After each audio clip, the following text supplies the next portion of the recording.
The follow-up to Celeste is dead. So let's talk about it.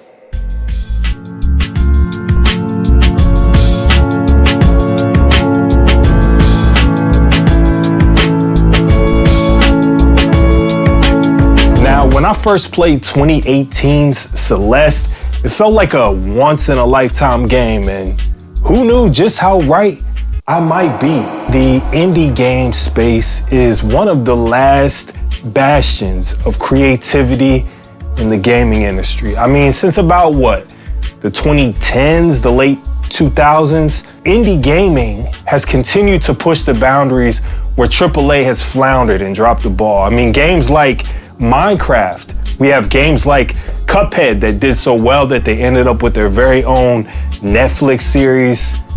We got games like Hyper Light Drifter, Blasphemous, and of course, Celeste.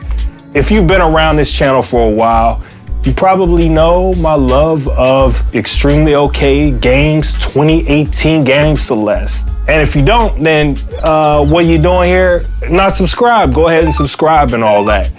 But Celeste felt like something so special. It was incredible how it took such a simple concept, one that we've all played, one that we've all experienced before, the platformer, and it married it with a style and most importantly, a storyline that spoke to so many of us in ways that I just don't believe that other games in this genre could accomplish. Here we are in 2025, 7 whole years later almost, and the follow-up to Celeste that was supposed to be coming, I guess sometime this year, Earthblade, has been canceled. It was canceled for numerous reasons, but it seems like it ultimately came down to their inability to work together. Maddie Thorson, Noel Berry, they ended up having a bit of a conflict with the art designer. And as this conflict began to spread, it became malignant.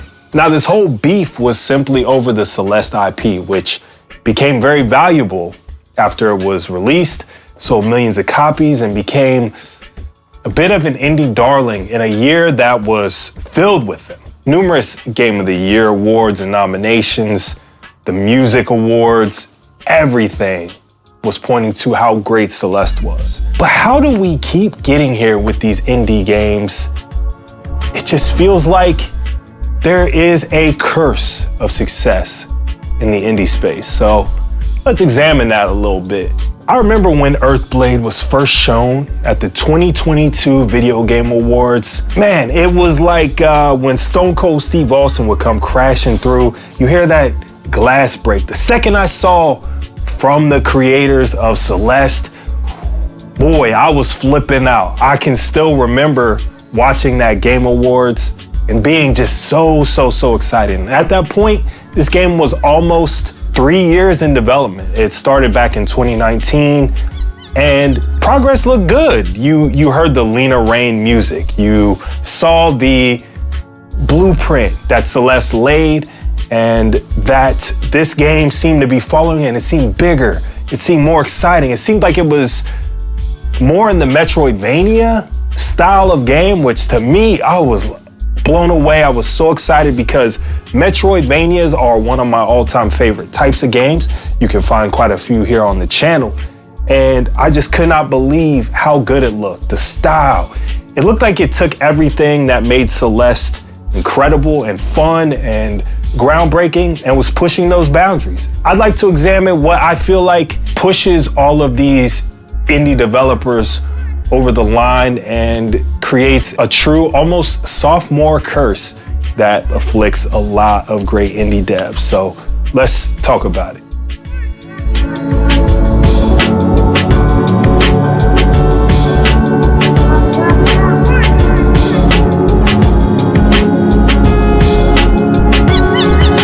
The ability to take your time is something that is so valuable when you're creating art. It's something that a lot of successful artists miss. They took that for granted when they were starting out.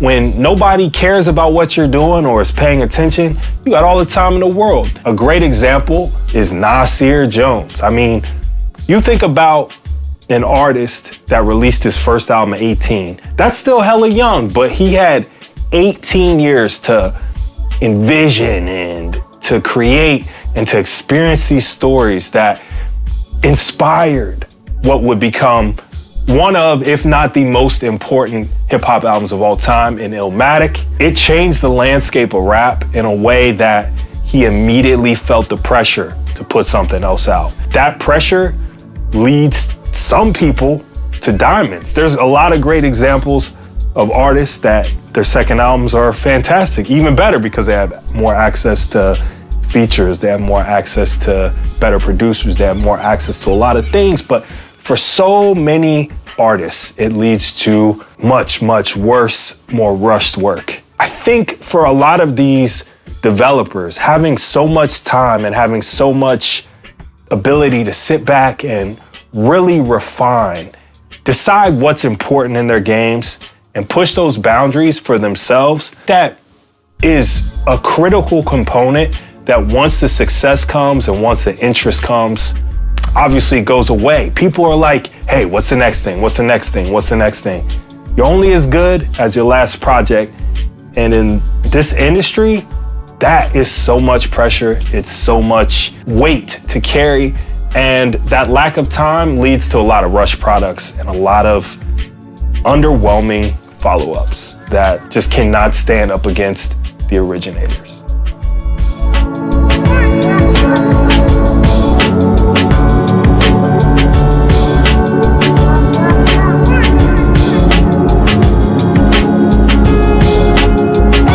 Now, expectations are a real thing that comes with success. When you're just a no-name creator, such as myself, I think about my channel and I have huge aspirations for it. But I can go 2-3 weeks without dropping a video, and I'll hear about it from a few of my most fervorous fans. Shout out to y'all, but generally I can kind of go under the radar. Not a whole lot of expectations. When I drop a video, if it does well, hell yeah. If it doesn't do super well, nobody's checking on it like that. They're not expecting me to necessarily drop some game-changing video. But as you have more and more success, those numbers start to go up, people's eyes are on you. Of course, what goes up? The expectations go up.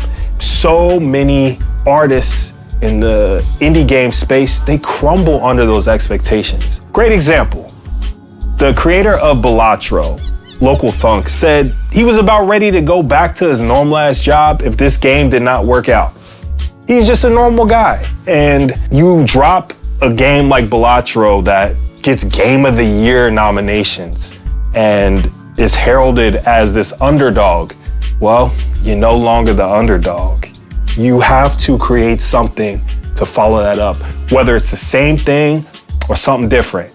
Some gamers expect more of the same. In fact, a lot of them do. They want iteration on what worked. But a lot of gamers, if you just keep feeding them the same shit, you know what? They're gonna say you fell off.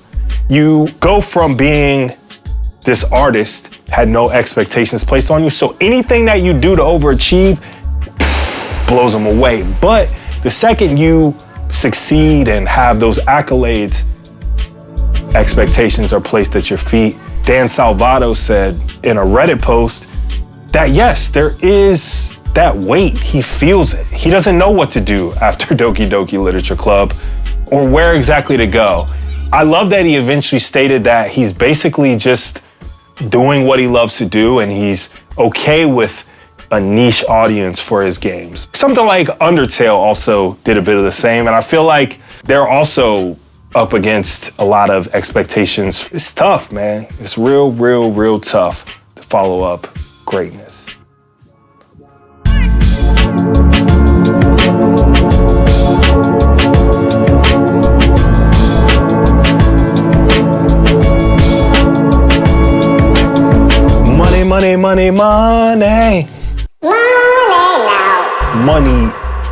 I can't sing, guys, but I just was feeling it. I was feeling it in a moment. Money changes everything. I'm glad to hear that the Celeste situation shook out in a way that was not terrible for all parties. It sounds like they ended up kind of seeing each other's point of view and were like, yeah, you're right.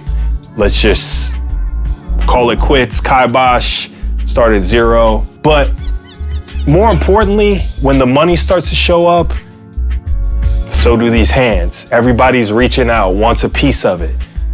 Whether it be publishers, whether it be people that want interviews, whether it be opportunities for sponsors, all that. When money pops up, people change. Besides gaming and music, I also love mixed martial arts.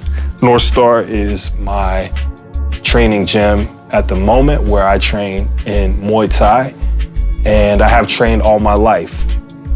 I feel like Conor McGregor is probably the best example. Whether you watch MMA or not, we've all heard of Conor McGregor. If you watch old clips of him back in the day, it's kind of crazy to see how humble and low-key he really was as he was coming up. He really seemed like just a normal, hard-working guy that had a dream, had an aspiration.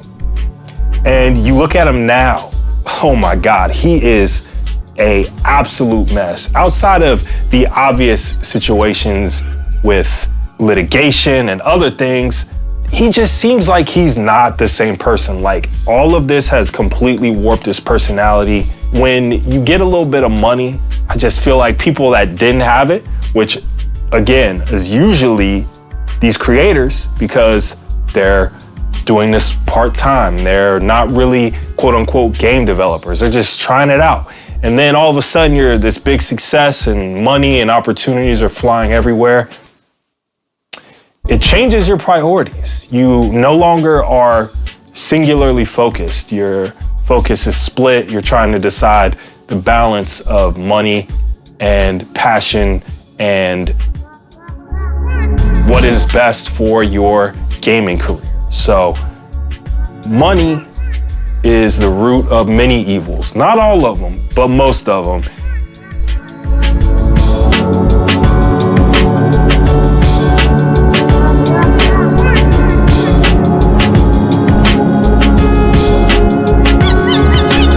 All right, guys, story time.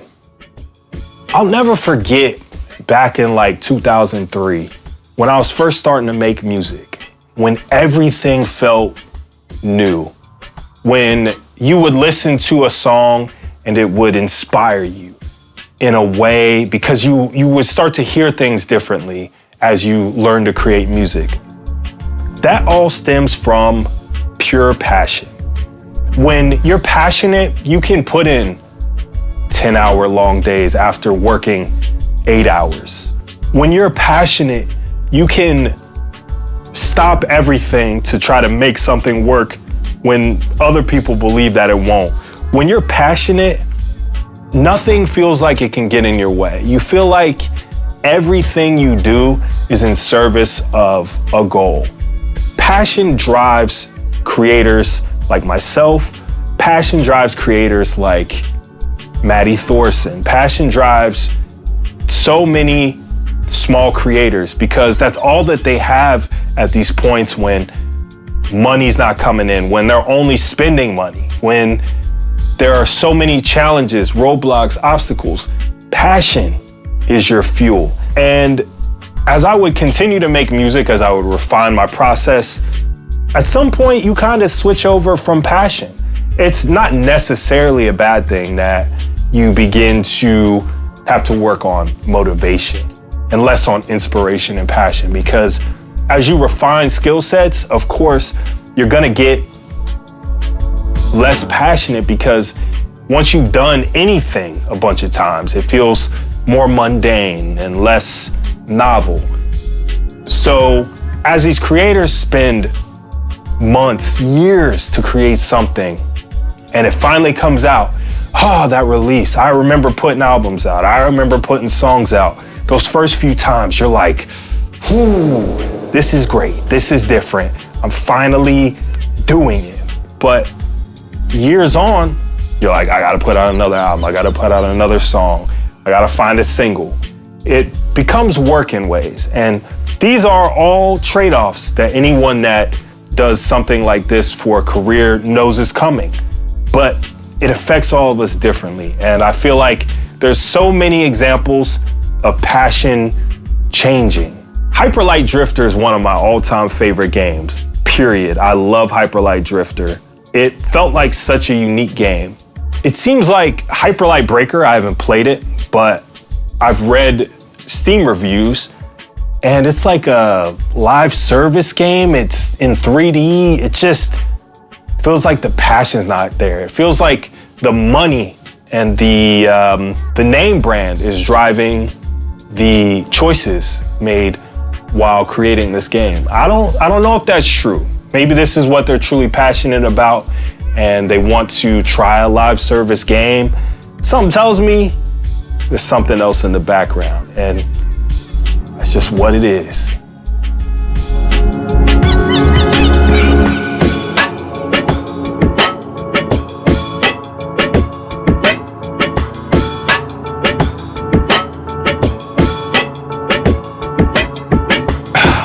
The final problem of the curse of success of the indie game are just the general trip hazards. Once you release something and it becomes ubiquitous, it becomes beloved, it becomes more than just an idea. It's taken over by the world. There's so many opportunities to trip up at that point.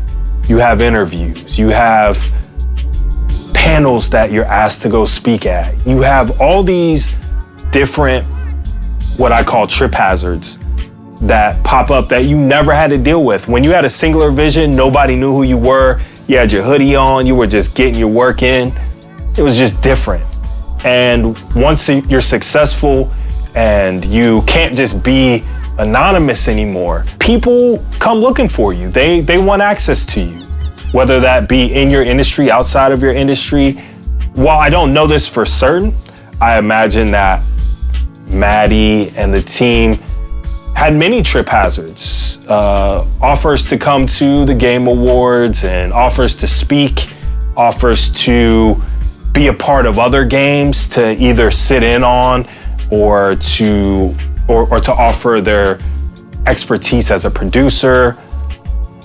All these things take your vision away from what is next. They allow you to trip up and do things in ways that previously you would not have done. The good news is it seems like Extremely OK Games has learned from this. It seems like they're gonna pare back their vision, kind of lean out their staff, and go back to what made Celeste great. Now, this is sad because Earthblade looked incredible. I was really excited for it. Sometimes you need to just pare down and have a focus. That's what makes a lot of these indie games great. Something like Minecraft, where you're just mining, Stardew Valley, Gungeon. So many of these games have a singular focus. And because of that, they're allowed to be really great at one thing. When these ideas balloon and when budgets balloon, things get tough, man. And I just think while they did lose nearly 6 to 7 years of development, hopefully those things that they learned during this development process, they can take into their next game. Whatever that game may be, I'm really looking forward to it. What it comes down to for these indie developers are they must maintain a small focus or grow to be a bigger company. It's really tough when you have big aspirations and small personnel. Let me tell you, I feel it on this channel. When I'm making the music, I'm doing the editing. If I all of a sudden wanted to be a Mr. Beast, for example, and have huge productions, but I tried to keep the same small creator feel with how I did things, it obviously would not work. Creators in the indie space are used to kind of having control of a lot of things within the production, And when they have to give that up, or when they are asked to create bigger and bigger games, they don't know how to manage a team. They don't know how to manage the everyday work of multiple people. And that often leads to these muddy, weird games. There is one indie game developer that I feel like always seems to get it right, and that is Supergiant. They feel like the Pixar of indie game developers. Ironically, it seems like Hades 2 might be their first little slip up. Obviously, it's still in early access, which could mean a lot of things can change, but reading reviews, it seems like it might not be as refined as the first game in some ways. This feels like their first sequel, you know? This is not Cars though. Cars actually sucks. The first one sucked, and Hades is one of the greatest indie games of all time, my personal favorite indie game of all time. But it does feel like what made them special was their vision to always try something new, but within a small framework. Transistor's what, 7 hours? Bastion is, 5 hours. But they slowly scaled their ideas through time. They had built up experience and enough smaller games along the way to have the team set up and functional in a way that other small developers just have not had that luxury yet. You can't go from the shallow end to the ocean without learning to swim in between, and so many indie devs fail at this idea. So ultimately, is there a curse of success for indie developers? I don't think so, but I do believe that these changes to how they must do their work just lead so many to really flubbing it. Games like Hotline Miami 1 and 2, games like Axiom Verge 1 and 2, I think the right move is to either hunker down and really master a single style, or to take the framework, whether that's the graphical style or the feel of one type of game, and then expand it in a different direction. I think those two examples did a really good job at keeping a lot of the style, but then pushing them in different directions. Games like Shovel Knight and Shovel Knight Dig. Cyber Shadow came out within that space as well, which kind of still had the pixel art, but it did things totally differently than Shovel Knight. Stay small, stay lean, and stay vital, because that is the secret to overcoming the curse of success in indie development.